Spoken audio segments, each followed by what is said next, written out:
Si yo escribía tan desesperadamente en los años del proceso literatura, era porque tenía mucho para contar. Medio Partido Comunista me veía como el gran escritor bolche que aparecía, y otro medio me tomaba como un infiltrado, agente de la CIA, oportunista. Yo mentía que escribía, y tal vez yo me hice escritor para justificar la mentira. Porque yo mentía ahí a los tipos como que era su colega, yo no había escrito. La información no es de derecha o de izquierda, la información es información.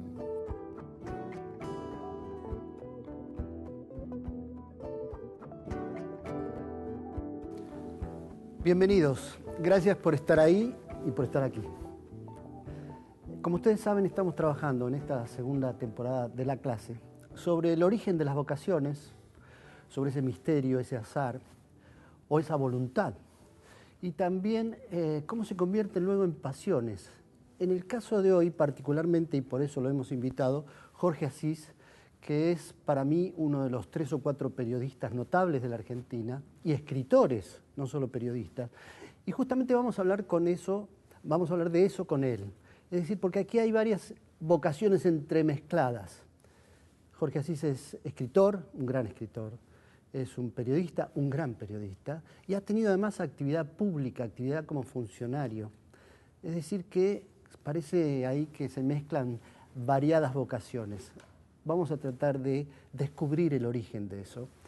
Y en el caso particular, hola Jorge. ¿Cómo estás vos? Y gracias por invitarme.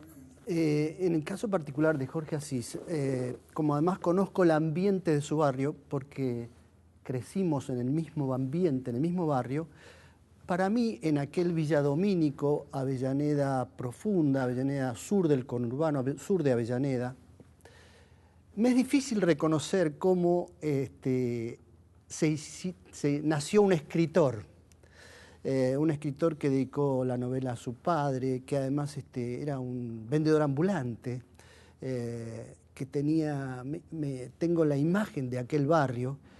Y me gustaría que me cuentes, aunque no compartimos barrio porque yo era del Domínico más cercano al río y vos del Domínico del otro lado de Mitre, me gustaría que me cuentes cómo fue tu infancia, cómo fue tu origen, cómo fue el crecimiento y dónde vos notás que nace, o si sos capaz de reconocer, tu vocación de escritor. La vocación de escritor creo que nace por una conjunción de equívocos. Como bien dijiste, entre las tantas profesiones que tuve, la venta domiciliaria para mí fue muy importante. ¿Qué vendías? Yo vendía retratos al óleo, golpeaba puertas. ¿Qué significa esto? Que yo tenía un oficio que prácticamente desapareció, porque eran en un momento histórico donde se podía todavía golpear puertas, tocar timbres y que te atendieran, cosa que ya no ocurre, ¿no es cierto? Para mí fue una gran escuela la venta domiciliaria, también me hice un poco vago, era buen vendedor. Temas de mi biografía, yo quería infiltrarme en el centro, quería salir de lo que era el ámbito del barrio, las milongas, las novias del barrio, encantadoras, inolvidables por otra parte, ¿no? Intenté estudiar abogacía y bueno, no me fue muy bien, cursé 3 materias y empecé de pronto a estudiar periodismo. Como me gustaba escribir, empecé a estudiar periodismo. En un instituto que decía yo facultad, porque no podíamos decir voy al instituto, uno pagaba y decía vamos a la facultad, que era una manera, viste, hasta del barrio, decir me iba a la facultad y me permitía empilcharme de otra forma, ingresar también en otro ambiente. Y empecé a estudiar periodismo, hice los 3 años de periodismo, finales de los 60, hasta que una compañera, María Angélica, ella trabajaba en un instituto argentino de ciencias y organizaban cursos de literatura dados por escritores. Este es un capítulo también de mi novela Flores robadas en los jardines de Quilmes. Y como yo era buen vendedor, me proponen si quería hacerme cargo del curso, de atender, de recibir a la gente, vender el curso, en una palabra, porque lo intentaban y no pasaba nada, no se inscribía nadie. Y es la primera vez que utilizo en otro ambiente mi capacidad de vendedor. Pero bueno, ¿qué es lo que hice? Hice publicar en el Clarín de los Jueves Cultural un curso dado por escritores. ¿Y quiénes eran los escritores? Agustín Cusani, Dalmiro Sáenz, Abelardo Castillo, Conrado Nalé Rox, unos tipazos que yo empecé a verlos y de pronto, qué bueno que sería ser como estos tipos. Nalé Roxlo, un escritor que casi nadie más lee, fue de los primeros que me impresionó. Yo no era ningún tonto, tendría en ese momento 19, 20 años, vivaracho, más o menos pintón, con toda esa cosa que tiene el tipo del conurbano dispuesto a utilizar todas las posibilidades de acceder, de llegar. Pero también ahí, perdóname, ¿no se entremezcla ya una cierta militancia política? Todavía no. Yo estaba en una gran confusión. Yo era un depósito de sociología que caminaba. A la mañana me quería enriquecer. Después, en otro ambiente, me formaba. La militancia viene un poco después. Viene más o menos finales del Cordobazo, por ahí, que ya yo ingreso de otra manera. Hay un cuento que cuenta muy bien esta historia que se llama El Infiltrado, que es la historia de amor de ese personaje alter ego mío, Rodolfo, con una trosca. Que el tipo ni siquiera sabía qué era ser una trosca. Pensaba que porque era polaca le decían la trosca. Pero que te quiero contar del tema de la literatura, como se urge. Porque era un curso de literatura dado por escritores. Cuando yo lo atiendo, colmo y tienen que hacer, simplemente por una capacidad de venta, tuvieron que hacer cursos de más y demás, y yo ganaba un buen dinero. Lo único que hacía era después recibir, quedarme ahí, era un trabajo como de relaciones públicas. Pero yo estaba fascinado con esos tipos, con Agustín Cusani, que casi me toma como hijo. Y una gran escritora que yo cada vez que recuerdo esta anécdota casi me emociono, la señora Marta Lynch, hoy casi una escritora olvidada, pero que en aquel momento cada vez que aparecía una novela de ella en un acontecimiento social y demás, y ella les pide a los cursantes, que eran todos escritores o aspirantes a escritores, que quería leer lo que escribían, que les ponga algún cuento, algo para más o menos, sin registrar autoría, sino para saber qué material tenía. Y yo en ese momento pongo un cuento mío, que había escrito, porque también es otra cosa que casi parece un esquema armado. Yo mentía que escribía. Y tal vez yo me hice escritor para justificar la mentira. Porque yo mentía ahí a los tipos como que era su colega, yo no había escrito. Y escribo un primer cuento que se llama Quiero retruco. A los 3 días o a la semana aparece Marta Lynch y dice, vi el material de los cursantes, bien, alguna cosa interesante, pero hay un monstruito, que no sé quién es, decía, hay un monstruito que ese va a dar que hablar en la literatura argentina. Y yo estaba, te podés imaginar, no le dije en ese momento que era yo. Por supuesto que vi una gran manija y después la relación con los escritores, tipos que verdaderamente me impresionaron, tipos que yo visitaba. Bernardo Cordon, por ejemplo, otro escritor que hoy casi ni se lo recuerda, autor de 700 millones y uno, alias Gardelito, que se hizo una gran película, y yo iba a visitarlo supuestamente casi como aprender de él, y me daba cuenta que lo que él quería era que hablara yo. Él estaba intrigado con ese muchacho que escribía libros y era vendedor domiciliario por la mañana y que venía de Avellaneda, y ya empezaba a mezclarse todo, la política, todo más o menos en el medio, y yo tal vez una sucesión de máscaras, porque tenía demasiadas caras. Y yo me dije que me parece que lo que tenía que contar era lo que yo traía para contar. Ahí aparece don Abdel Salim, mi padre. Suelo decir a veces casi para seducir a los psicoanalistas o mandarles algún mensaje, mi primera víctima literaria fue mi padre.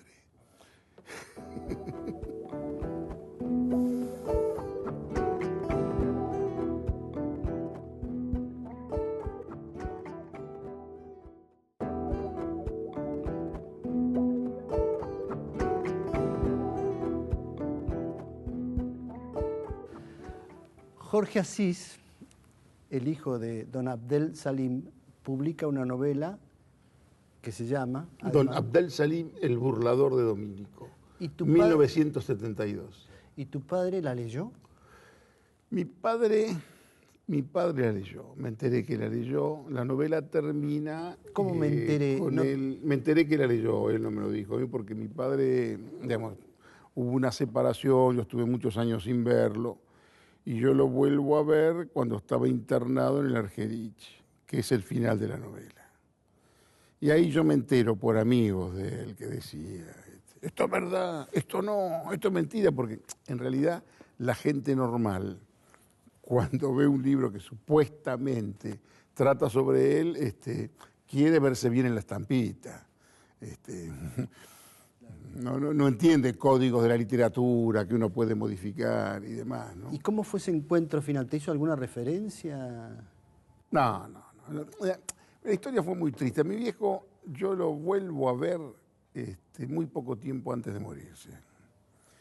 Cuando el viejo, que tenía otra hija y demás, y estaba preocupado y quería garantizarse que un terrenito que tenía en San Bernardo, yo se lo pudiera dar a la hija. Le digo, pero viejo, después de 20 años, 20 y pico de años, no me viste más. Y ahora recurrís a mí por una cuestión de esta. Pero bueno, ya no podíamos ser amigos, absolutamente nada, y yo ya era escritor. Volviendo a eso, ya eras escritor, eras un joven escritor que publicó, tuvo la facilidad de publicar casi inmediatamente. Tuve suerte, mucha suerte. Está bien, pero digo, si no hubiera existido esa suerte, la pregunta es, ¿puede existir vocación sin resultado? Es decir, vos tenés la vocación de escritor, escribís, pero no se te publica, no se te lee, pasan los años, seguís acumulando... Yo soy un favorecido del Centro Editor de América Latina. Centro Editor de América Latina, inicios de los 70, publicaba una colección de libros que se vendían en kioscos, editados por Luis Gregorich.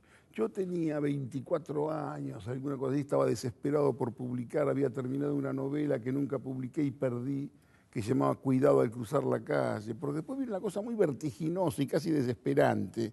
Yo ya era un escritor y estaba seguro, viste, que me iba a ir bien. Pateaba puertas, así como golpeaba puertas para vender cuando era vendedor, golpeaba puertas de editoriales. Y tengo la suerte que arranca una colección que se llama Narradores de Hoy, dirigida por Luis Gregorich.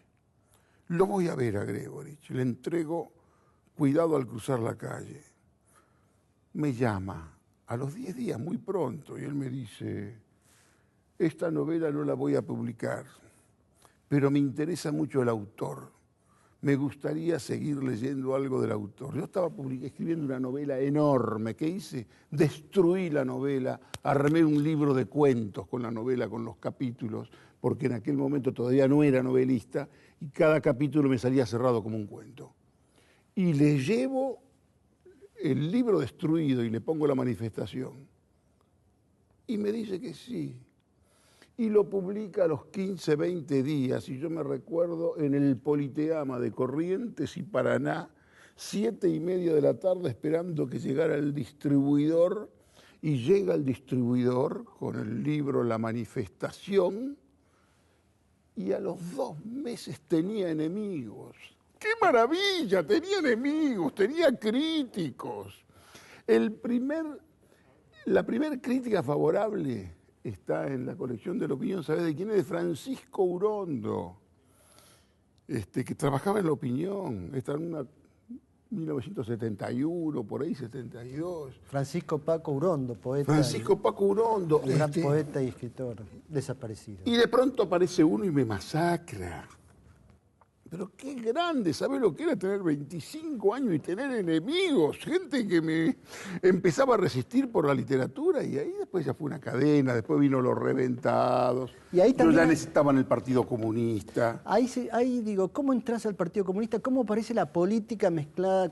¿Tiene que ver con la ficción, en ese momento con la literatura? Estaba todo mezclado. Vos ibas a cualquier reunión, finales de los principios de los 60, y la pregunta era: ¿dónde militás? ¿Con quién te psicoanalizás? Todo venía junto: el psicoanálisis, la militancia, la revolución, la literatura de los idiotas que te querían hacer. La literatura tiene que ser de compromiso, la literatura tiene que resolver las causas populares, todas esas tonterías que se decían en aquel momento, ¿entendés? Intelectuales y revolución, ¿para qué sirven los intelectuales? Yo estaba harto de todo eso. Lo que yo quería era contar, escribir. Ahora, ingreso en el Partido Comunista a finales de los 60, tengo problemas con la manifestación, porque medio Partido Comunista me veía como el gran escritor bolche que aparecía, y otro medio me tomaba como un infiltrado, agente de la CIA, oportunista, que no tenía nada que ver. Toda esa cosa de esa década casi demencial, ¿no es cierto? Recuerdo, y después viene la dictadura. ¿Cómo atravesaste la dictadura como escritor, periodista, político, como militante además? Tengo una pequeña aclaración nada más, que es a los efectos de entenderlo. Yo divido mi producción literaria de acuerdo a los procesos institucionales de la Argentina. Yo tengo mi literatura hasta 1976, en donde incluyo Don Abdel Salim, Los Reventados, La Familia Tipo, Fe de Ratas. Después tengo la literatura de los años del proceso, donde cambia primero el sujeto. Digamos, primero, ese cambio es cómo es que yo logro quedarme en la Argentina. También por cuestiones casi mágicas, bien contadas en el libro Diario de la Argentina. Me iba de la Argentina, voy a retirar ejemplares de mi libro Fe de Ratas, yo me iba a Brasil. Estaban organizando ahí el concurso Clarín Sudamericana. Dice alguien cuando escucha mi nombre: ¿dónde está Jorge Asís? Quiero conocer a Jorge Asís. Viene un tipo enorme a saludarme, Marco Citrinblum, que me dice: ¿por qué no venís mañana a verme al diario? Claro, secretario general del diario Clarín. Yo estaba en ese momento que me iba, y cuando me dice venía al diario, yo estaba dispuesto a quedarme a barrer en el diario. Te la hago corta, a los 45 días era Verdán Rocamora. Y era más famoso ya como Verdán Rocamora que como Jorge Asís, del que no se podía hablar. Aclaremos que Verdán Rocamora era la firma que usaba Jorge Asís para escribir en el diario Clarín unas columnas que son todavía hoy muy recordadas, porque eran columnas de sociedad, columnas que no tenían, no estaban inscritas en la política o en la cultura, pero que hablaban de política y de cultura. Cuando yo llego a Clarín, ahí me lo dice muy claramente. Digamos, muchos ahora se hacen los tontos, los que no sabían nada, pero no verdaderamente conocían los límites. A mí me dicen: estamos con el proceso en lo político, pero estamos en contra del equipo económico. El equipo económico en aquel momento era Martínez Dios, y en aquel momento en Clarín estaba el desarrollismo, con Frigerio, Frondizi y demás. Entonces, ¿qué pasaba? Yo me daba cuenta cuáles eran los límites, no me metía en lo político, pero en la cuestión económica. Casi parecía un periodista de protesta. Ahora, por supuesto que tuvo mucha influencia lo que era Clarín del 78, llegó a vender más de 1 millón de ejemplares. Claro, sí. Yo me acuerdo que a veces entraba al subte cuando salía una nota mía y me encantaba mirar a la gente que estaba leyendo el diario a ver si me encontraba algún tipo que quería decir, Rocamora soy yo, ¿viste? Pero bueno, en esa época del proceso te voy a decir cosas que son terribles. Yo escribí con mucha libertad. ¿Por qué? Porque sabía que lo que yo escribía no se iba a publicar. Si yo escribía tan desesperadamente en los años del proceso literatura, era porque tenía mucho para contar. Sabía que en ese momento no podía publicarse, pero que en algún momento se iba a publicar. Claro, pero hubo el éxito de una novela tuya, que fue Flores Robadas. La termino en 1978. 1979, 80, hay una especie de apertura. Se pasa de Videla al general Viola, ya habían matado a todos los que querían matar, venía una especie de apertura. En ese momento de apertura, yo invoco, gracias a Editorial Losada, la señora Beatriz Guido, otra gran protectora mía, Jorge Laforgue, el poeta Elvio Romero, paraguayo. Ellos me presentan en Losada una novela que la habían rechazado todas las editoriales. ¿Por qué? Porque tenía que ver con la realidad. Es una novela que rechazó en su momento Sudamericana, finalmente aparece por Losada por todos estos amigos, coincide con la apertura de la época y bueno, fue una novela que te diría que establece una cierta ruptura y es la primera que empieza a contar, ¿no?, otras cosas. Para cerrar esta parte, este bloque, voy a contar yo una anécdota que te involucra y que quiero dejar testimonio grabado, porque hacia el final de la dictadura, en un acto ya había desaparecido el escritor Haroldo Conti, y yo fui como simple ciudadano a un acto medio clandestino, a una acción media clandestina que era un acto en homenaje a Haroldo Conti y denuncia de su secuestro y desaparición. Y recuerdo que el principal orador fue Jorge Asís, que lo hizo además con una vehemencia que lo caracteriza, insultando, recuerdo claramente que insultó a los comandantes de la dictadura, en un momento en que todavía nadie hablaba, era hacia el final de la dictadura, y quiero dejar constancia de eso porque me parece que es un reconocimiento que ahora... Agradezco. La novela está dedicada a Haroldo Conti, claro. Pero si tenemos tiempo antes del corte, no fue ningún acto de coraje, fue simplemente, y también me emociono cuando recuerdo, lo único que podía hacer por un amigo mío. La novela está dedicada a Haroldo Conti in memoriam, que es una manera de preguntar, ¿qué hicieron, hijos de una gran puta? ¿Lo mataron? ¿Qué hicieron? Y eso salió y todos lo tomaron casi como una provocación, pero no, era lo único que podía hacer por mi amigo Haroldo Conti. Y no tengo nada que ver con muchos de los que lo homenajean hoy a Haroldo Conti, que hicieron un centro de la memoria, Haroldo Conti, y creo que ni siquiera lo leyeron.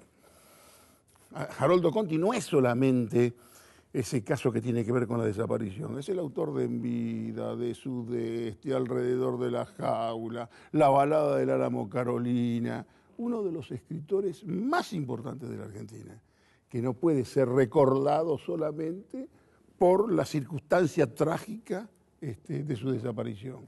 Léanlo antes.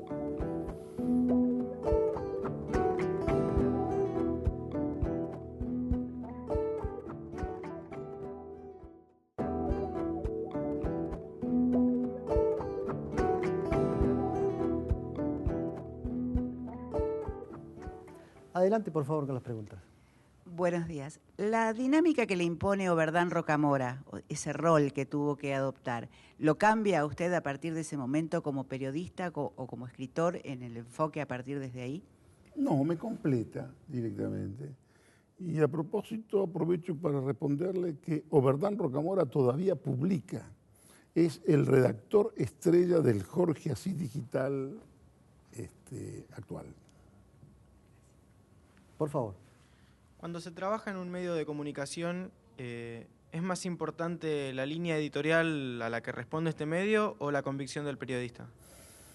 Bueno, la convicción es importante, pero muchas veces la convicción tiene que aguantar un poco y conceder. En este momento, felizmente resolví todo, porque hoy trabajo en un medio independiente que es el Jorge Así Digital, y el mecanismo de decisión de qué publico, qué no publico, lo manejo yo. Siguiente, por favor.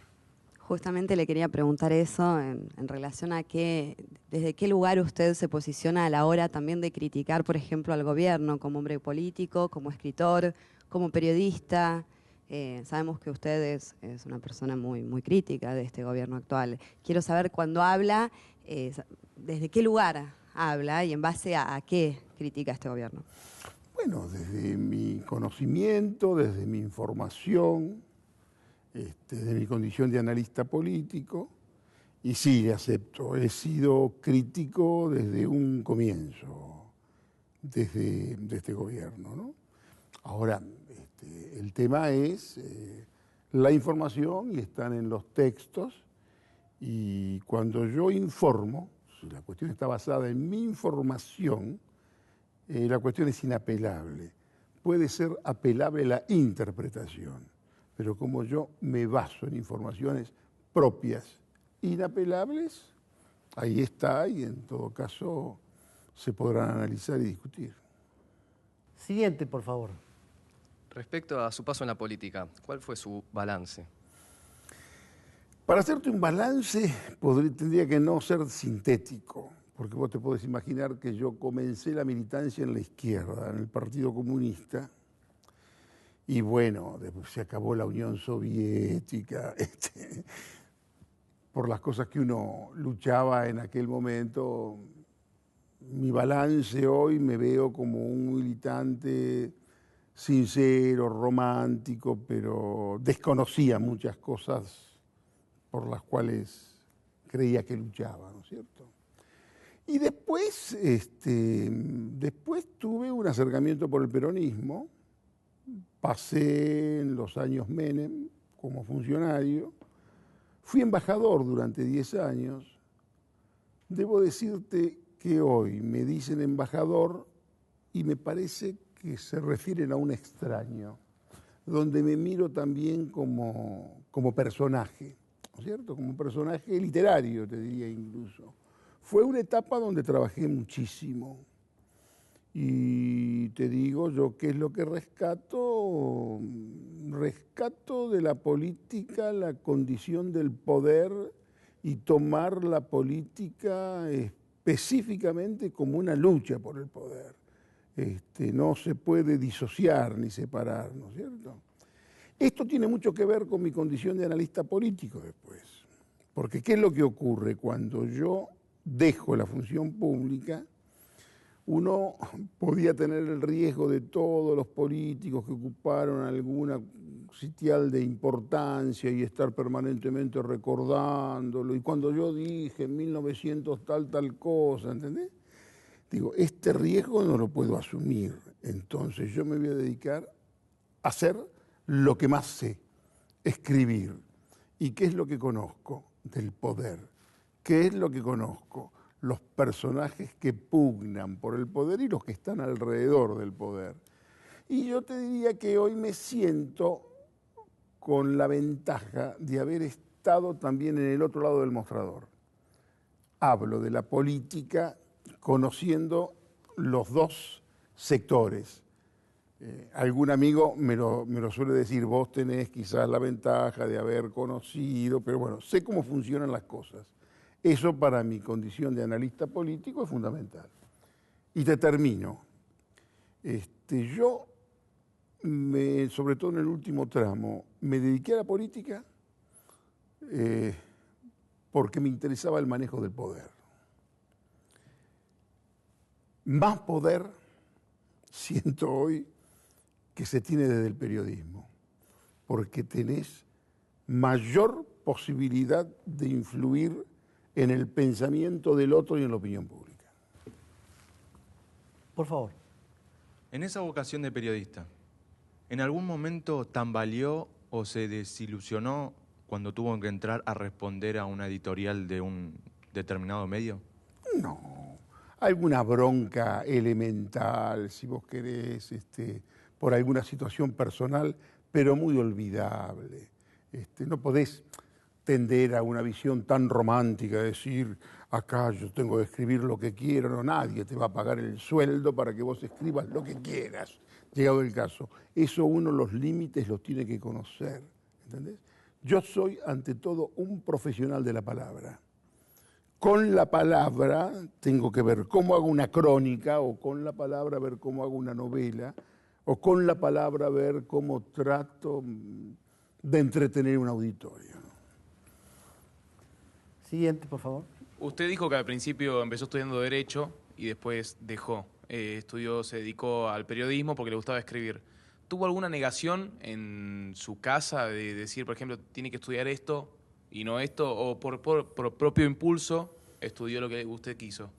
Mira, yo intenté estudiar abogacía para meterle la tapa a mi viejo, porque mi viejo era un falso abogado, agente judicial y demás, y digo, yo te voy a jorobar, yo voy a ser abogado. Y la verdad no tenía nada que ver conmigo, la abogacía. No era para mí, lo que yo quería hacer era otra cosa. Después lo del periodismo ya fue directamente por mi cuenta. En realidad, tal vez el estudio del periodismo estaba motivado en mi deseo de salir del barrio, de rajarme, de tener otras experiencias, intentar cuestiones nuevas. Y después vino la conjunción de equívocos que terminé como escritor. Ahora, y esto sobre todo ustedes porque son jóvenes, poco importa los caminos que lo llevan a ustedes a asumir una vocación. El problema es lo que hacen una vez que llegaron esclarecidos esa vocación. Las cuestiones previas son muy importantes desde el punto de vista histórico para entender y macerar al personaje y demás. El problema es qué es lo que haces una vez que conseguiste esa posición que buscabas. Siguiente, por favor. Es interesante conocer la opinión que usted tiene sobre el periodismo que se ejerce actualmente en Latinoamérica en comparación con otras épocas y sobre todo, ¿qué opinión tiene sobre esos países en donde la prensa es limitada, como el caso de Venezuela, por ejemplo?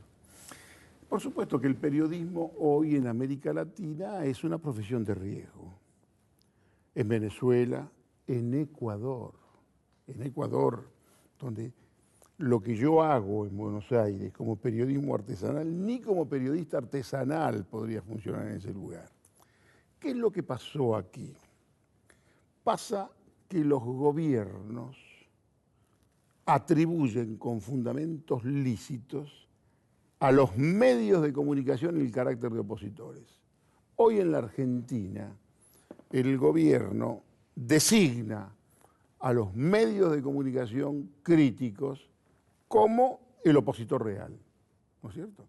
Que esa es también una manera hábil de ningunear al opositor, porque si yo gobierno digo que mi enemigo es Clarín, mi opositor político lo ninguneo, lo dejo de costado, ¿no es cierto? Hay que tener ahí cuidado, y también tiene que tener cuidado el periodismo de no creerse ese verso de la importancia personal. En la Argentina, en América Latina, está colmado de periodistas autorreferenciales que toman el ejercicio del periodismo como el principal eje temático. Siguiente, por favor. Si bien usted habla de sus enemigos o sus primeros enemigos a los 25 años, ¿alguna vez ese punto lo tiró para atrás o dijo la exposición, no sé cómo manejarla? O sus primeros pasos, si bien, como lo dijo recién hace un ratito, bueno, ¿qué hago yo a partir de que salgo a la luz o de que me hago conocido? ¿Usted algún día dio como, bueno, no, mejor me retiro lo dicho por miedo o siguió sus convicciones? La pregunta plantea un tema muy interesante, querida. En realidad, los enemigos, los críticos, las visiones críticas no me interesaron mucho. Sí, la cuestión se puso complicada cuando me llegó el absurdo imprevisible del éxito. ¿Entendés? Cuando me llegó el éxito, ahí prácticamente la mera cuestión del éxito condicionó ya en ese momento mi trabajo de escritor y el trabajo próximo del escritor, porque hubo tal cantidad de agravios que de pronto me condicionaban a mí y me sacaban de mi eje y yo estaba preocupado para responder quizás a esos agravios. Eso cuando todavía tenía sensibilidad. Hoy me importa absolutamente nada. ¿Entendés? Yo hago lo mío y los enemigos que hagan lo que quieran. Aparte tengo un problema, los enemigos se me mueren todos. Ese es un problema. Yo necesito enemigos vitales porque los tipos que me pegaron con mayor ferocidad se murieron paulatinamente, ¿entendés? Necesito enemigos nuevos, por favor. Gracias.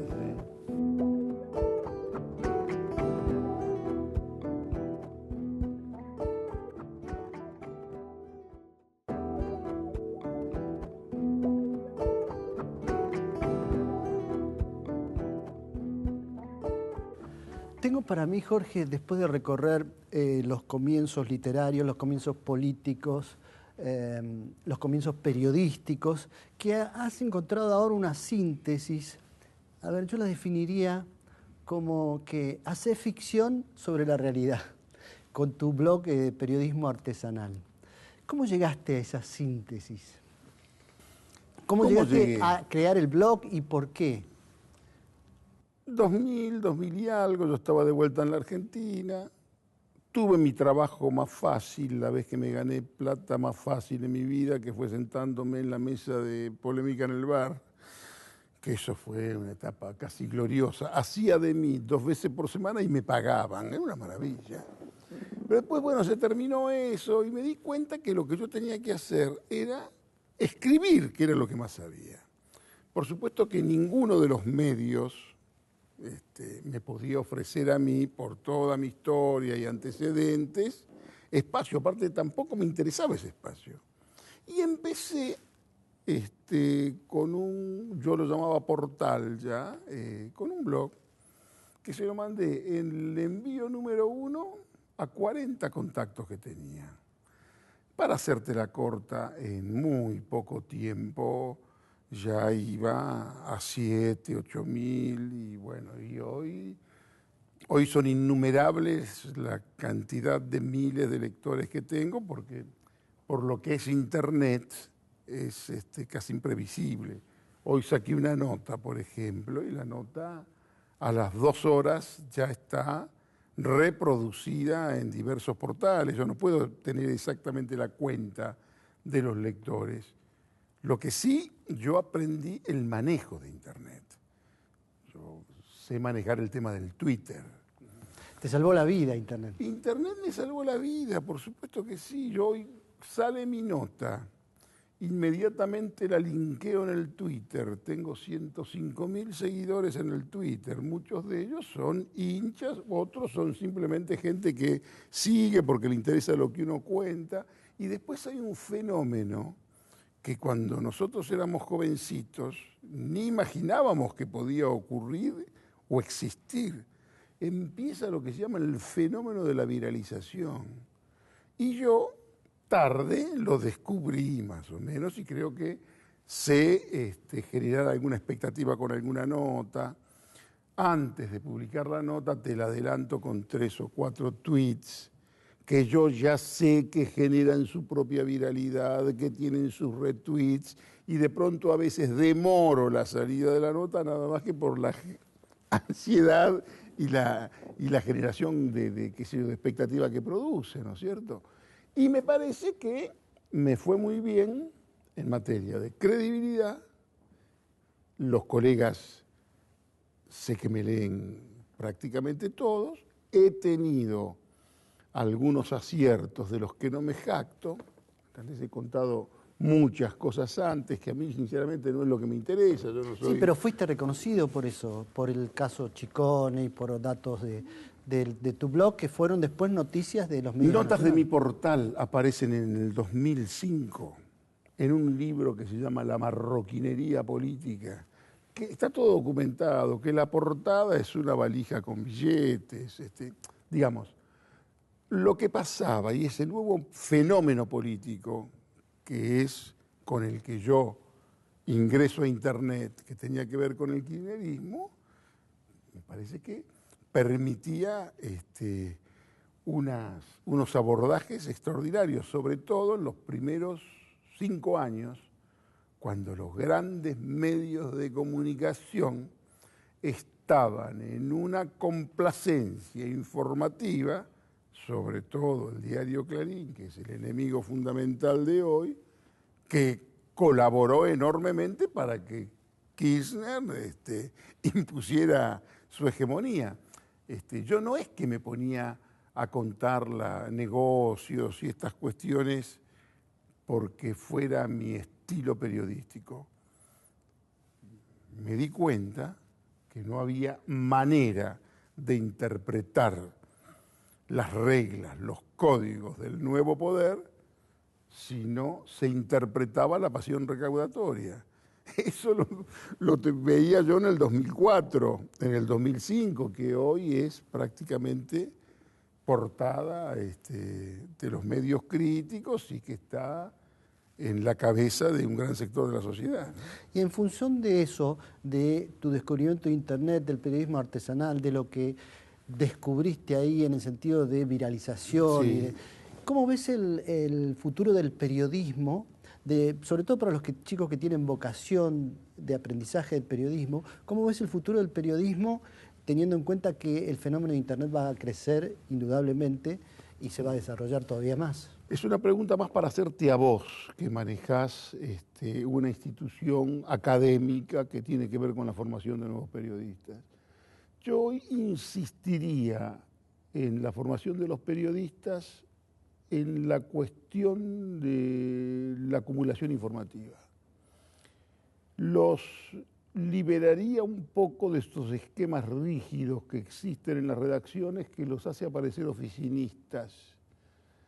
Periodismo de oficina no existe, no puede haber un periodismo que cumpla horarios, podrás tener 3 periodistas que hagan alguna cuestión de esas, pero vos al periodista lo tenés que tener en la calle buscando notas, investigaciones, y darle un cierto margen de libertad. Hoy lo que pasa es que está todo trastocado porque prácticamente se designa al gobierno, a los medios de comunicación como el enemigo, y los medios que están cercanos al enemigo casi quedan como cancerberos del despojo que tienen que salir a defender lo que sea. Y ahí es muy difícil poner un poco de luz, diría Bilardo, parar la pelota, ver verdaderamente el conjunto. Mira, lo peor que nos deja el kirchnerismo es un antikirchnerismo ciego y rabioso. ¿Entendés? Es muy difícil tratar de hacer un periodismo de investigación creíble, entretenido, porque una de las grandes misiones también del periodismo no es orientar e informar, es también entretener. Vos tenés que entretener también a tu lector, tenés que, incluso si es posible, utilizar el humor, divertirlo también. Yo veo algunos discursos periodísticos, los periodistas que tienen unos rostros de problemas hepáticos terribles, ¿viste? Pero bueno, yo sinceramente insistiría sobre esta cuestión de la independencia, los desprejuiciaría. La información no es de derecha o de izquierda, la información es información, ¿entendés? Y después, los compromisos dependen. Yo de pronto a veces tengo limitaciones. Cuando hay una situación que yo conozco que es verdaderamente desagradable para alguien que es amigo mío, yo tengo problemas de conciencia, si vos querés profesional.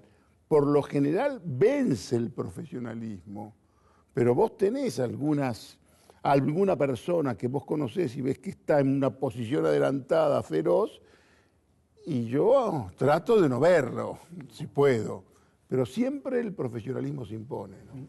Y por último, para ir cerrando ya, Jorge, ¿vos crees que existe la vocación sin resultados? ¿Te verías ahora siendo escritor sin haber publicado? ¿Te verías siendo periodista sin que tengas esos lectores?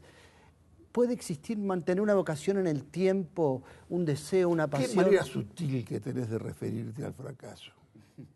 Vos lo que querés decir es cómo se convive con el fracaso. ¿Cómo se convive? Por supuesto, es muy difícil convivir con el fracaso. Si vos te dedicas a esto, si sos novelista, no podés decir, yo escribo novelas para mí, sos un mentiroso atroz, nadie escribe novelas para uno.